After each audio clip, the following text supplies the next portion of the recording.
और बिहार बोर्ड के इंटर का रिजल्ट जारी हो गया और एक बार फिर से बेटियों ने बाजी मार ली है। साइंस हो, कॉमर्स हो या फिर आर्ट्स संकाय, तीनों ही संकाय में छात्राओं ने टॉप किया है। कोई देहात के अंतिम छोर से आती हैं, किसी के पिता ऑटो चलाते हैं तो कोई इन सभी ने टॉप करके अपने परिवार के साथ साथ पूरे जिले का नाम रोशन कर दिया है।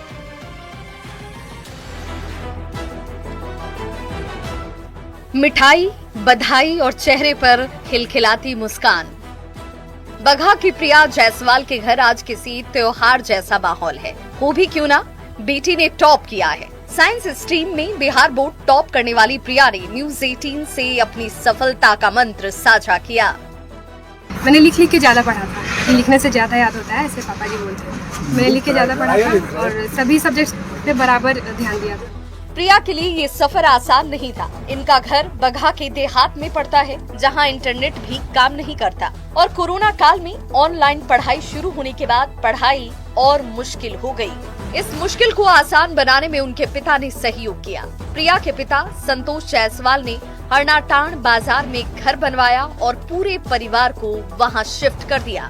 आज संतोष अपने फैसले पर फक्र महसूस कर रहे हैं। हमारा घर एक्चुअली धुमाटाण हुआ ना, धुमाटाण नदी है, पूरा जंगल है, वहाँ से आना बरसात में और परेशानी होता था, तो थोड़ा सा यहाँ हम लोग किए हरनाटाण में, तो वहीं से होता है। लैपटॉप वगैरह जैसे हमको बिहार बोर्ड ही दे दिया था, 2 लैपटॉप मिला था।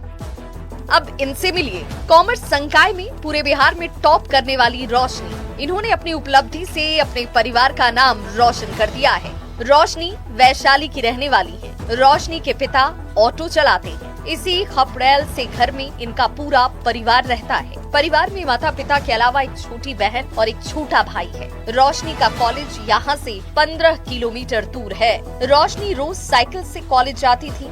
दिन में 11 से 12 घंटे पढ़ाई करती थी और इनके संघर्ष का नतीजा ये है कि इन्होंने पूरे राज्य में कॉमर्स में टॉप किया है। ये नहीं क्या, मतलब मेरा ये रूटीन रहता था कि हम ये टाइम नहीं देखते थे कि मेरा कितना बजा है, पढ़ाई करना है, सुबह है तो नहीं पढ़ाई करना है, रात हो तो पढ़ाई करना है। मेरा जब मतलब टाइम मिलता था हम सोचते नहीं 10 घंटा तो कम से कम पढ़ के रहेंगे, उससे कम नहीं पढ़ पाएंगे। अगर हमें टॉप करना है तो 10 घंटा से कम पढ़ाई करके कोई फायदा नहीं है। उससे कम पढ़ाई करेंगे तो हम कुछ भी नहीं कर पाएंगे, उससे ज्यादा पढ़ाई करेंगे तभी हम कुछ कर पाएंगे। और मेरी मम्मी मेरा साथ देती थी, वो मेरे साथ बैठ के, मतलब हम रात को जागते थे तो वो बोलती थी तुम इतना रात को जाकर पढ़ रही हो तो तुमको थोड़ा प्रॉब्लम हो सकता है। तो ये मेरा रात भर जाके मेरा सपोर्ट करती थी, मेरे साथ रहती थी, हमें सोने नहीं देती थी। बोलती थी, हम बोलते थे इनको कि हमें सोने मत देना, अगर हम सो गए तो फिर तुम्हारा सपना भी सो गया। रोशनी के माता पिता भी अपनी बेटी की वजह से आज खुशी के मारे फूले नहीं समा रहे। पूरा फैमिली खुश है। आगे चाह रहे हैं कि और आगे चाह रहे हैं कि मेरी बेटी और नाम करे और सरकार से हम गुजारिश करते हैं, हाथ जोड़कर प्रार्थना करते हैं कि सरकार मेरी बेटी को अपनी बेटी की तरह माने और उसे पढ़ाने के लिए सक्षम करवाए। कुछ ऐसी ही कहानी है वैशाली की अंकिता कुमारी की, जिन्होंने आर्ट्स में टॉप किया है। अंकिता के पिता गांव के ही पास सेहान चौक पर मैकेनिक का काम करते हैं। दादा लकड़ी बेचने का काम करते हैं। घर में एक छोटा भाई है और एक छोटी बहन भी। सेहान के सरकारी उच्च विद्यालय से इन्होंने अपनी पढ़ाई की। जैसे ही अंकिता के शिक्षकों को रिजल्ट का पता चला, पूरे स्कूल में खुशी की लहर ही दौड़ गई। मेरा स्कूल यहाँ से लगभग 2 किलोमीटर है, तो साइकिल से जाती थी पढ़ने और कुछ दिनों के लिए टारगेट बोर्ड को भी ज्वाइन किए थे और उससे भी पढ़े। अब अच्छा लग रहा है। आगे क्या बनना चाहती है? आगे चल के मैं टीचर बनना चाहती हूँ।